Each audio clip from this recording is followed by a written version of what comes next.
নমস্কাৰ বন্ধুসকল, welcome to my channel জীৱন উদ্দীপনা, ৰিইনভেণ্ট ইয়ৰ ড্ৰিমছ, ৰিপাৰ্পাজ ইয়ৰ লাইফ।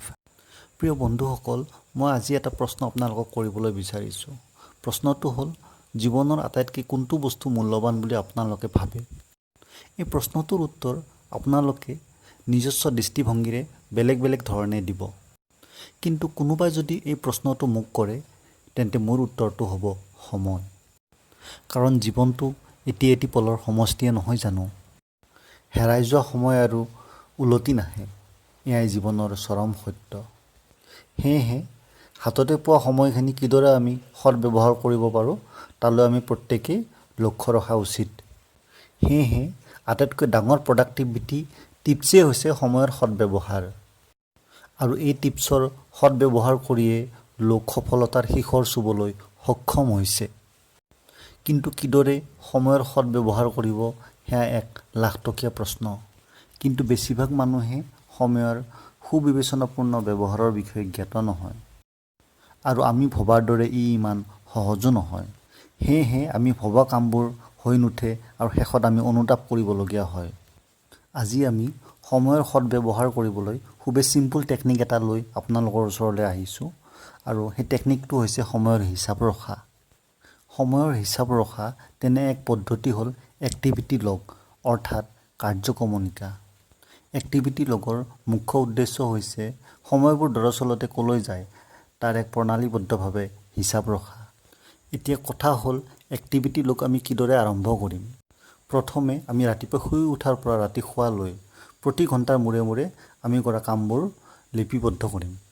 তাৰ বাবে আমি বহীখন দেখাকৈ ৰাখিম যাতে আমি পাহৰি নাযাওঁ। ছেকেণ্ড ষ্টেপ, প্ৰতি ঘণ্টাৰ মূৰে মূৰে আমি নিজকে প্ৰশ্ন কৰিম, আমি কৰি থকা কামবোৰ দৰাচলতে কিমানখিনি গুৰুত্বপূৰ্ণ? কি কি কামৰ বিশেষ গুৰুত্ব নাই বা আমি নকৰিলেও হৈ যায়?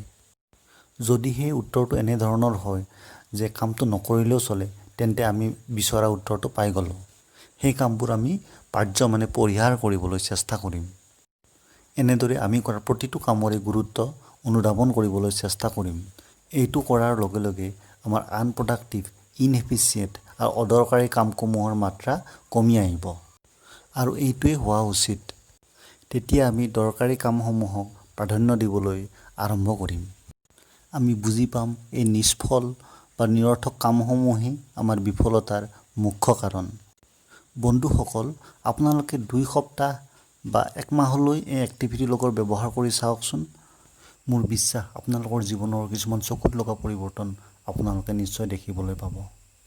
সবাতোকৈ ছিগনিফিকেণ্ট চেঞ্জ তেতিয়াই দেখিবলৈ পাব যেতিয়া আপুনি কিছুমান ভাল হেবিটছ আপোনাৰ মাজত গঢ় লৈ উঠা দেখা পায়। আৰু এই ভাল হেবিটছবোৰে লাহে লাহে আপোনাৰ জীৱনলৈ সফলতাৰ দুৱাৰ মুকলি কৰিব। প্ৰকৃততে জীৱনটো কিছুমান অভ্যাসৰে সমষ্টি। ভাল অভ্যাসে ভাল ৰিজাল্ট আনে আৰু বেয়া অভ্যাসে বেয়া ৰিজাল্ট আনে, এক সঁচা কথা। তেন্তে বন্ধুসকল, আমি ভাল ৰিজাল্ট পাবলৈ কিছুমান ভাল অভ্যাস লাহে লাহে গঢ় নিদিওঁ কিয়? আৰু মোৰ দৃঢ় বিশ্বাস আছে, এনেকুৱা ভাল অভ্যাস গঢ় দিয়াত আপোনাক এক্টিভিটি লগে নিশ্চয়কৈ সহায় কৰিব। প্ৰিয় বন্ধুসকল, আপোনালোকে এই ভিডিঅ'টো চাই কেনে পালে? মোৰ বিশ্বাস এটি বহুত গুৰুত্বপূৰ্ণ প্ৰডাক্টিভিটি টিপছ আপোনালোকে এই ভিডিঅ'টোৰ দ্বাৰা পালে। ভিডিঅ'টো চাই ভাল পালে লাইক এটা নিশ্চয়কৈ দিব। কিবা ক'বলগীয়া থাকিলে কমেণ্ট ছেকশ্যনলৈ গৈ মন্তব্য কৰে যেন। বন্ধুসকল, এই অন্তিম মুহূৰ্তলৈ ভিডিঅ'টো ধৈৰ্য সহকাৰে চাই থকাৰ বাবে আপোনালোকক মই অলেখ ধন্যবাদ জনালোঁ। আৰু এটা মোৰ একান্ত অনুৰোধ, যিসকলে এই চেনেলটো এতিয়াও ছাবস্ক্ৰাইব কৰা নাই, তেওঁলোকে ছাবস্ক্ৰাইব কৰি লয় যেন। ধন্যবাদ।